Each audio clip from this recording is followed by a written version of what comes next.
Hey there, I'm Steve, and welcome to Jamson Entertainment. And welcome to the conversation. Just before we get started, there are many ways you can help. You can like and subscribe so you never miss the conversation. But most importantly, please share this video. Get the word out there as a community. We can talk about all the things that we love. Today on Throwback Thursday, we're looking at Star Trek V, The Final Frontier. In addition to the original cast, you also have David Warner, Lawrence Luckinbill, Charles Cooper, Cynthia Gou, sorry if I mispronounced that, Todd Bryant, Spice Williams Crosby, and George Murdoch. As I mentioned in past reviews, this is the most outlandish one and the least liked, at least from my understanding, by most Star Trek fans. The previous film was directed by Leonard Nimoy. It's no secret that William Shatner has a huge ego. Perhaps as he got older, he's become more humble, or maybe just doesn't care.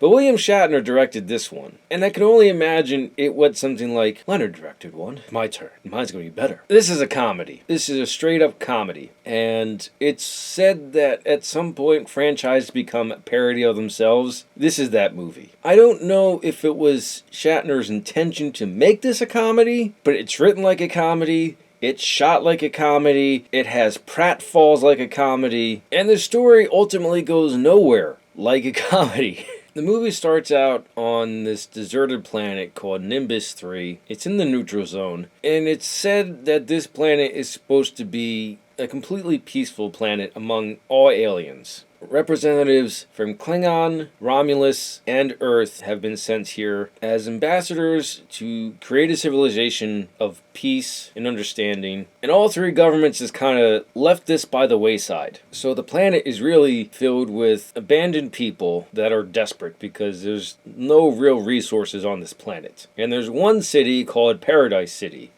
Told you this was a comedy.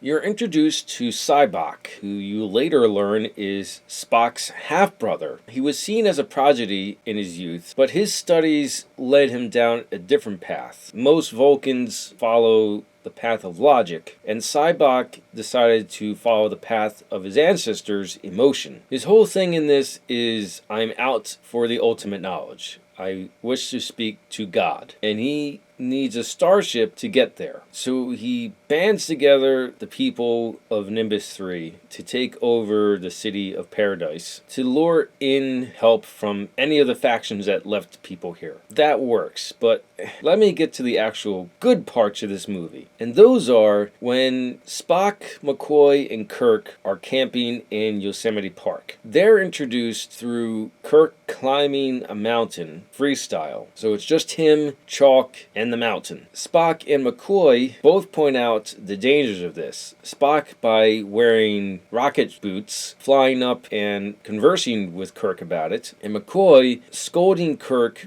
when he gets back down. The way Kirk gets back down is a horrible visual effect. Because he's talking with Spock and he says, you know, you're really breaking my concentration, I might fall. And he does. And Spock goes to rescue him and stops him within inches of death. And just the effect of them going down, the money for this film really was put into the actors. It really wasn't put into effects. But then they soon sit around a campfire. It's a great scene. It's awesome seeing these three just chill, being off duty, being friends. The dynamic these three have was always amazing. And look, this is the only good comedy that's in the movie.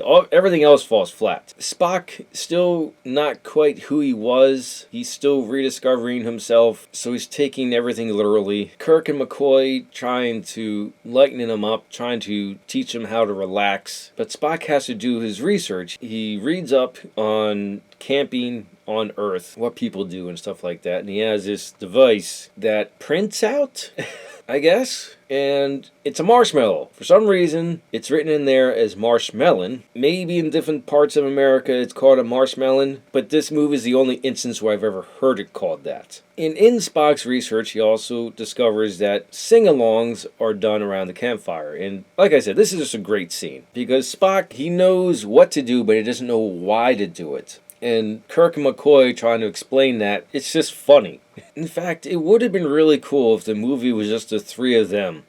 Just the three of them reconnecting, being on leave. I think that would have worked. Now, what makes this movie ridiculous? The Enterprise is in disarray. Yeah, it's been rebuilt, but it's not ready for any kind of travel. Scotty's running around like a chicken with his head chopped off, trying to fix everything on the ship. And then the Enterprise gets orders from Starfleet to go out and rescue the occupants of Nimbus 3. The ship's not ready. Starfleet knows the ship isn't ready, but they don't care. All the other starships are captained by less experienced captains, and they want Kirk to go out. And even Kirk points out, like, we're in no condition to do this. The other thing that's weird is that Sybok seems to have this ability to tap into people's emotional and psychological pain and help them reconcile with it in record time. It's not explained at all. At one point when he does this with McCoy, it's visually shown how they reconcile with their pain, but it's not that simple. Psychological pain takes a literal lifetime to go through. It's something that we all go through.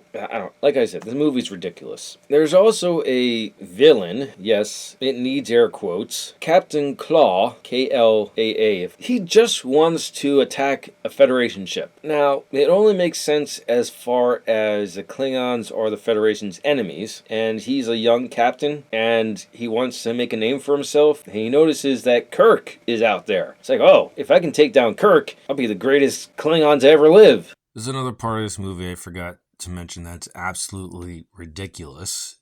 It happens about the time the Klingon bird of prey finds the Enterprise. Sulu, Kirk, McCoy, Spock, Uhura, I think that's it. They're on a shuttle, and they're making their way back to the Enterprise. The Enterprise has their shields up because the Klingon bird of prey has decloaked and is targeting them. Can't dock when the shields are up. And they don't have time to be tractor beamed in like they normally would. And Kirk looks at Sulu like, you can do this, right? Manually dock a space shuttle onto a spaceship? Sulu says he's never done it before. Sulu says he's never manually docked a space shuttle onto a spaceship. That is utter ridiculousness. Goes absolutely nowhere, just like the whole idea of Sybok finding God. I'm not quite spoiling both of those plots by saying that. You can completely bypass this movie. It doesn't add anything to the overall story. Thankfully, the sequel is infinitely better. I can't wait to get to that one. Those are my thoughts on Star Trek V: The Final Frontier. Let me know your thoughts in the comments below. Thank you for watching, and live your imagination.